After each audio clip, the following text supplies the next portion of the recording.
ভক্ত কলেশনাথ ঘোষের নাম অনুসারে এই শিবলিঙ্গের নামকরণ করা হয়েছে কল্লেশ্বর।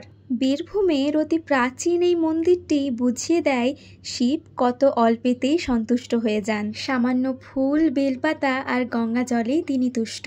আজ শ্রাবণ মাসের দ্বিতীয় সোমবার, সেই উপলক্ষেই আমরা গেছিলাম বাবা কলেশ্বরের মাথায় জল ঢালতে। সেখানকার মন্দিরটি বেশ সুন্দর, প্রতিটি স্তম্ভেই খোদাই করা রয়েছে অসাধারণ কিছু স্থাপত্য। আর এই শিবলিঙ্গের দ্বাররক্ষী হয়ে রয়েছে নন্দী এবং ভিঙ্গি। বীরভূমের তারাপীঠ থেকে মাত্র 1 ঘন্টার দূরত্বে রয়েছে এই মন্দিরটি, তাই তারাপীঠ এলে এই মন্দিরটি একবার অবশ্যই ঘুরে যাবেন। মূল মন্দিরের ভিতরে মহাদেবের সামনেই রয়েছেন হনুমানজি এবং তার নিচে রয়েছেন নন্দী।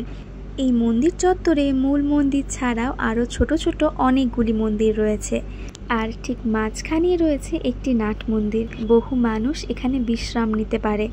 মূল মন্দির ছাড়াও যে ছোট ছোট মন্দিরগুলি রয়েছে তার মধ্যে রয়েছে বিভিন্ন রকম স্থাপত্য।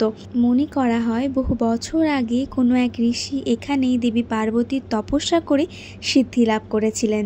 তাই এখানে সিংহাসনে উপবিষ্ট রয়েছেন দেবী পার্বতী এবং তার দ্বাররক্ষী হয়ে রয়েছেন তারই 2 সখী জয়া এবং বিজয়া। মা শারদা এবং রামকৃষ্ণদেবকে পাশে নিয়ে রয়েছেন মা কালী এবং রয়েছে বজরংবলীর একটি সুন্দর মূর্তি। এখানে একদিকে যেমন মহাদেবের আরাধনা করা হয়, ঠিক অন্যদিকেই রয়েছে ডাকাত কালীর মূর্তি, অর্থাৎ এখানে ডাকাত কালীর আরাধনাও করা হয়।